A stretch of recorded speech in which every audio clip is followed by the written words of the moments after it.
Well, hey everybody, welcome back to Doing Things Over again at the Red Barn.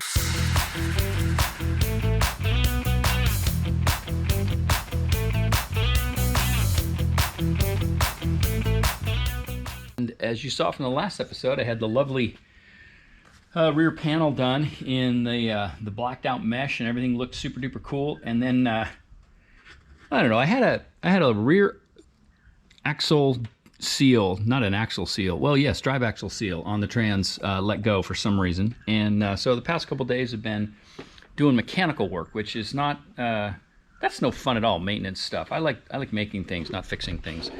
But anyway, so what we're going to do today is I pulled the panel off. I got one of my buddies, Robert, said, hey, your panel looks great, but you got to get rid of those silver rivets. So I got some cool black rivets. And so this is going to tidy things up. But the other thing I wanted to do was go ahead and take care of this block off panel.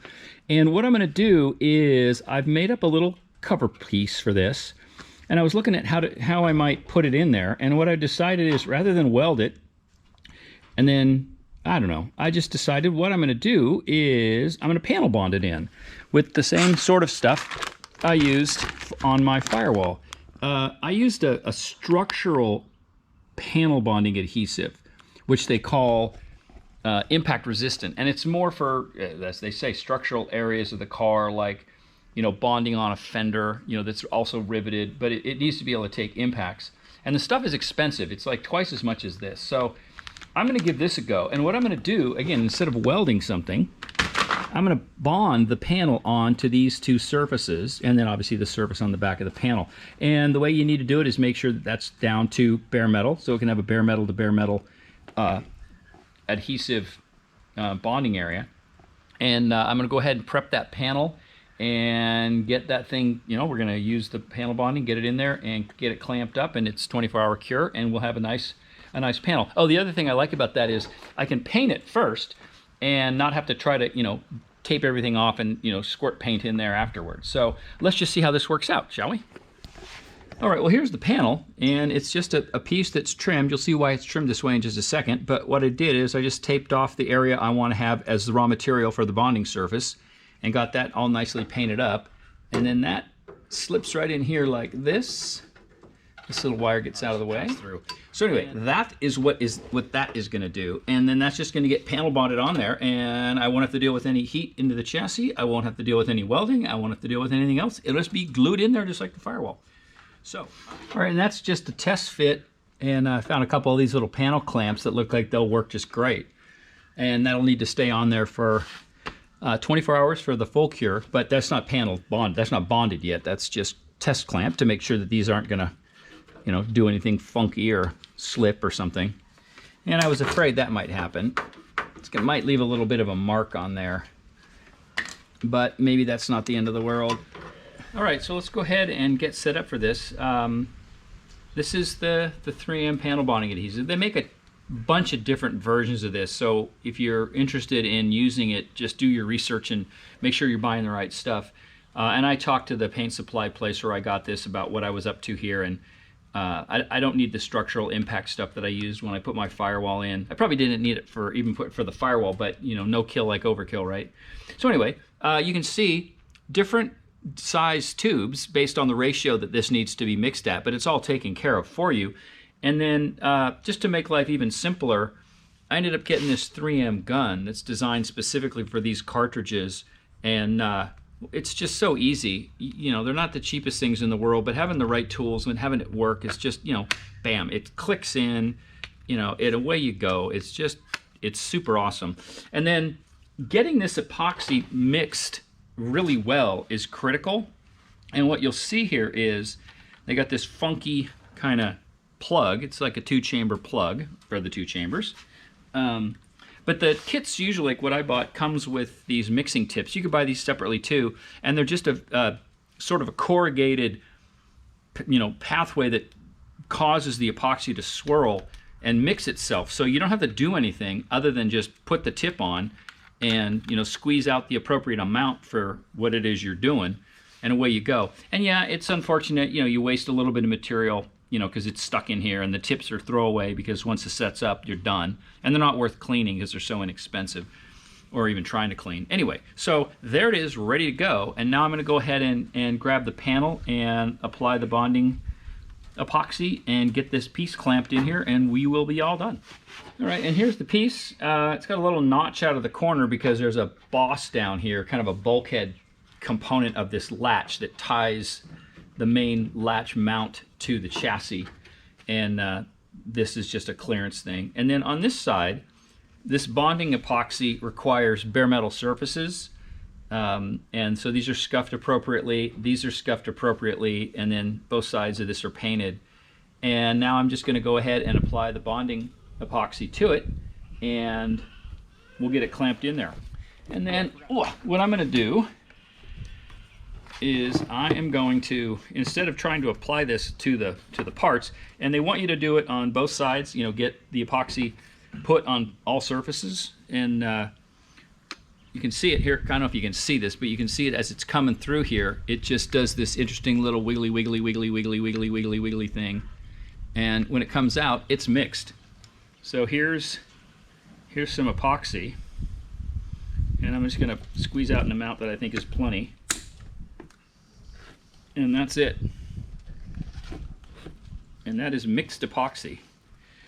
Yeah, so here we go.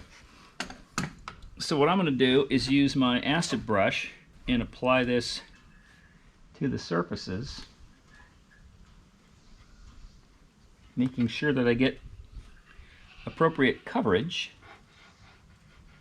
and don't epoxy on my wiring harness. And what you want it to do in the end is, you don't need to be too judicious with this stuff. You actually want it to sort of spooge out the sides to make sure that you've got complete contact and no voids in the bonding surfaces.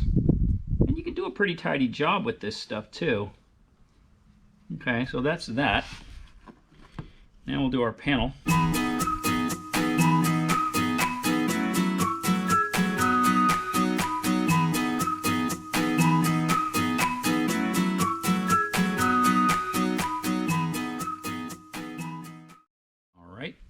That's that. And now, to sneak this thing in here without making a mess of it. And it's like, I'm gonna get some on me, but it's not that big a deal. It's not horrible. Okay, and that slides in there, and then that positions like that. That pushes up against that, and you see, I told you I'd get some on me. We are in the process of bonding. Now, yeah, I'm going to end up, and you can wipe this stuff off, you know, while it's not cured. So I'm just checking edge to edge fit. I'm going to go ahead and clamp this on here.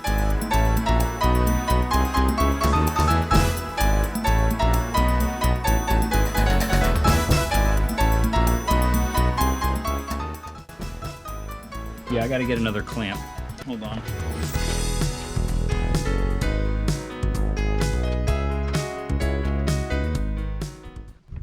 All right. Well, that should do it. It looks like that clamp's going to make a little, the clamps look like they might have marred the paint a little bit, so maybe my fabulous idea of trying to paint it is not the greatest. But there you go. That is in. Whoop. That is in. And being bonded. So I don't know how much of that you could see, but yeah, you can see the epoxy is being squeezed out of the sides. Oops, being squeezed out of the sides. A bunch of detail that you probably don't care about. And yeah, I'm probably gonna have to do some touch-up painting in there, but it will be behind the grill, although the grill's a little bit see-through. So anyway, that is one panel bonded, and I did think to check to see that the latch doesn't interfere with anything, and it doesn't. So there we go. And then you know, so from the outside of the car, you'll just see it, it'll just look like there's a panel in there. Anyhow, there you go, and I'll show you how it turned out once it's done. And here's the finished. So what I did was I welded a threaded insert into the chassis there for a zip tie holder. to tidy that up, tidy up the cable. So that's all handled.